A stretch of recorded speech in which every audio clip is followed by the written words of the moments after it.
Biology में आप लोगों का लाइफ प्रोसेस वाला पार्ट जो है वो आप लोगों का चल रहा था, जिसमें मैंने आपको लाइफ प्रोसेस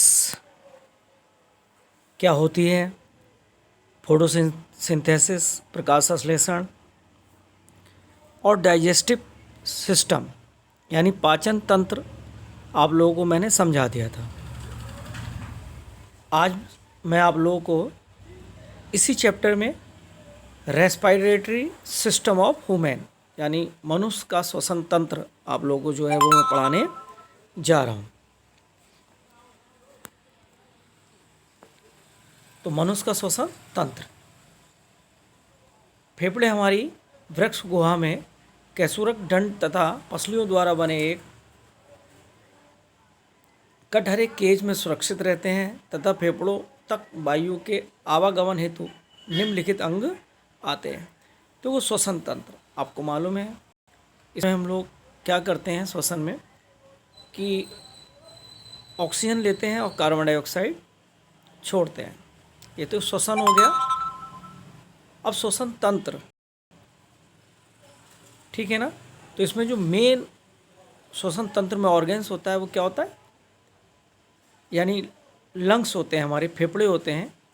तो फेफड़ों तक वायु किस प्रकार पहुंचती है, कैसे पहुंचती है, तो इसमें निम्न अंग आते हैं। तो पहला है नासिका एवं नासामार्ग, सेकंड है ग्रसनी फेरिंग्स जिसे बोलते हैं, फिर है कंठ लैरिंग्स, फिर है श्वसन नली और फिर फेफड़े यानी लंग्स।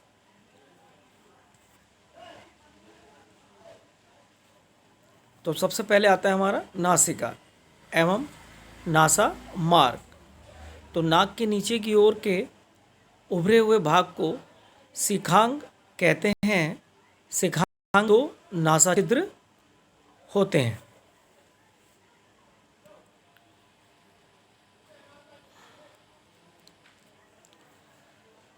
बाह्य नासा छिद्र नासिका में दो नासा मार्ग बनाते हैं, जिसके कारण नासा गुहा दाएं व बाएं दो भागों में बढ़ जाती है। आपको मालूम ही है कि जो नासा छिद्र होते हैं वो नासिका में क्या होते हैं, दो नासा मार्ग बनाते हैं, दो भाग बनाते हैं। इन दोनों के बीच में नासा पट होता है। नासा गुहा के अंदर श्लेष्मिक झिल्ली पाई जाती है। जो नासा मार्ग चिकना पतला तरल श्लेष्म स्रावित करती है तथा वायु के साथ आने वाली हानिकारक पदार्थों को अंदर जाने से रोकने का कार्य भी करती है। बीच में एक नासापट होता है, इसके अंदर एक झिल्ली होती है, श्लेष्म झिल्ली होती है, जो नासा मार्ग को क्या कर देती है, चिकना कर देती है, पतला कर देती है, ठीक है। और इसके साथ में वायु के साथ में अगर कोई हानिकारक पदार्थ आ भी जाता है तो उसको अंदर जाने से वो रोकती है। इसके बाद है ग्रसनी। नासा मार्ग के बाद ग्रसनी आता है। नासा मार्ग मुख गुहा के पक्ष भाग ग्रसनी में खुलता है, जो लगभग 12 से 13 सेंटीमीटर लंबी गुहा या नलिका होती है। इसे हमने 3 भागों में बांटा है। तो पहला है नासा ग्रसनी, जो मुख गुहा की ओर का चौड़ा ऊपरी भाग होता है। सेकंड है मुख ग्रसनी, जो कोमल तालु के नीचे और भोजन के संवहन में सहायता करता है। फिर है कंठ ग्रसनी। यह ग्रसनी का पिछला भाग है, जिसमें कंठ द्वारा या घाटी द्वार तथा हलक या ग्रीष्का कहते हैं, अंदर की तरफ होता है ये।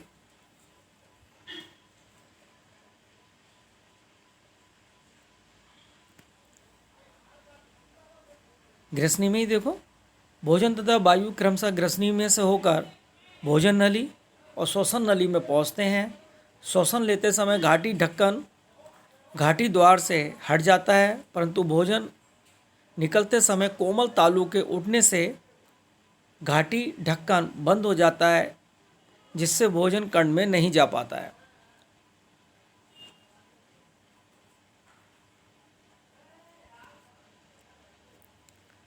फिर है कंठ। श्वसन नली का अगला सिरा एक बक्से के समान रचना बनाता है जिसे कंठ या स्वर कोश कहते हैं। कंठ चौथी से छठवीं ग्रीवा केसुरगाओं के सीध में स्थित होता है और गर्दन की आधार सतह पर उभार के रूप में दिखाई देता है। इस उभार को टेटुआ या एडम्स एप्पल कहते हैं। ये वायु के आवागमन पर नियंत्रण रखने के अतिरिक्त ध्वनि उत्पादन का भी काम करता है, इसीलिए इसे स्वर यंत्र या साउंड बॉक्स भी कहते हैं। आपने देखा होगा गर्दन में बीच में एक थोड़ा सा उभार जैसा होता है जिसे हम लोग टेटुआ भी कहते हैं, इसी को हम लोग कंठ कहते हैं। ये वायु के आवागमन में नियंत्रण करता है और ध्वनि उत्पादन का कार्य भी करता है, इसलिए हम इसको क्या कहते हैं, साउंड बॉक्स भी कहते हैं। फिर है श्वसन नली, श्वास नली जिसे ट्रेचिया भी कहते हैं। यह लगभग 12 सेंटीमीटर लंबी और 2.5 सेंटीमीटर व्यास की नलिका होती है। इसकी दीवार पतली तथा लचीली होती है।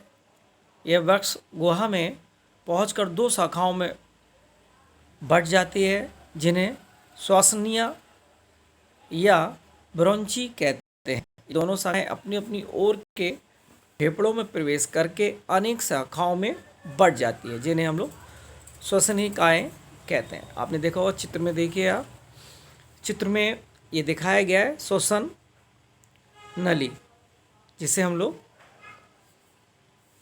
श्वास नली भी कहते हैं।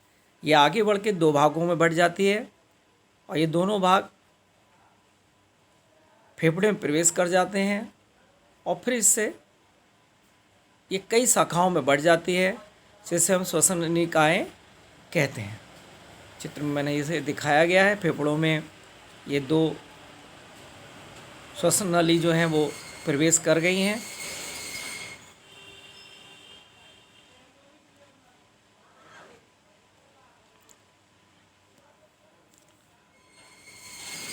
श्वसन नाल तथा श्वसनियों में उपास्थि से बने सी के आकार के छल्ले होते हैं जो श्वसन नली को पिचकने से रोकने का कार्य करते हैं।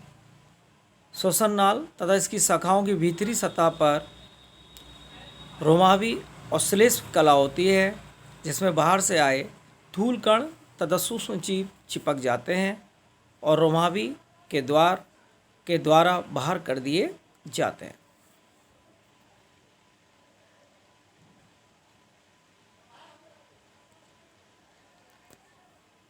फिर है फेफड़े यानी लंग्स। ये मैंने लंग्स आपको चित्र में दिखाए हैं। मनुष्य में एक जोड़ी फेफड़े प्रमुख श्वसन अंग होते हैं। ये हृदय के पास में स्थित होते हैं अतः हृदय की दोनों तरफ वक्ष गुहा के अधिकांश भाग में स्थित होते हैं। ये गुलाबी रंग के कोमल, स्पंजी, ठोस और लचीले अंग हैं।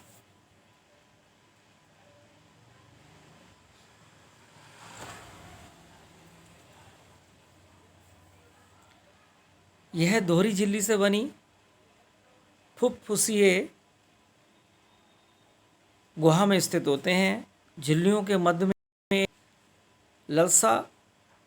लसलसा तरल पदार्थ भरा रहता है जो फेफड़ों को सुरक्षा प्रदान करता है।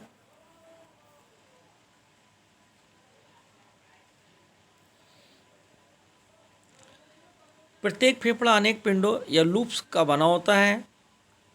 बाएं फेफड़े में 2 तथा दाएं फेफड़े में 3 पिंडक होते हैं। प्रत्येक पिंड छोटे छोटे वायु कोषों या कूपिकाओं से बनता है। मनुष्य के फेफड़ों में लगभग 15 करोड़ कोशिकाएं होती हैं, यानी जो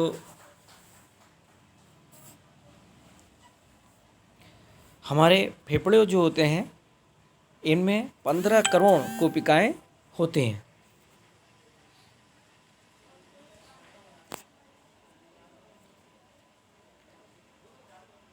वायु कोशों की पतली भित्ति में रक्त कोशिकाओं का जाल फैला रहता है। इन्हीं वायु कोशों में ऑक्सीजन तथा कार्बन डाइऑक्साइड का आदान प्रदान होता है।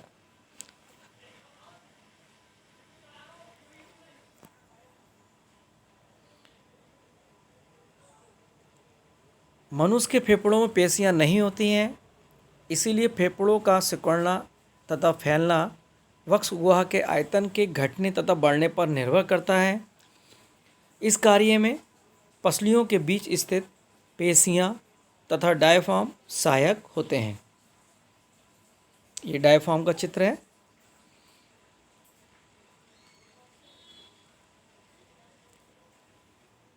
तो इस प्रकार जो है वो आपका राइस यानी श्वसन जो है वो पूरा हो जाता है।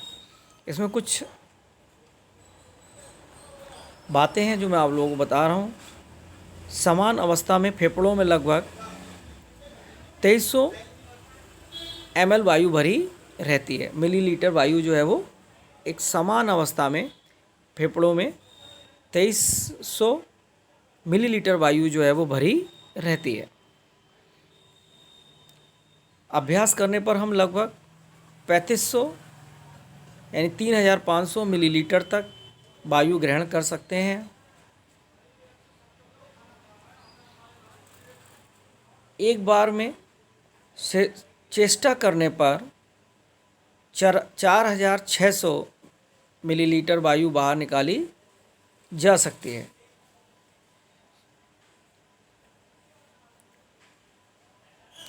ऐसा करने के बाद भी फेफड़ों में लगभग 1200 मिलीलीटर वायु शेष रह जाती है।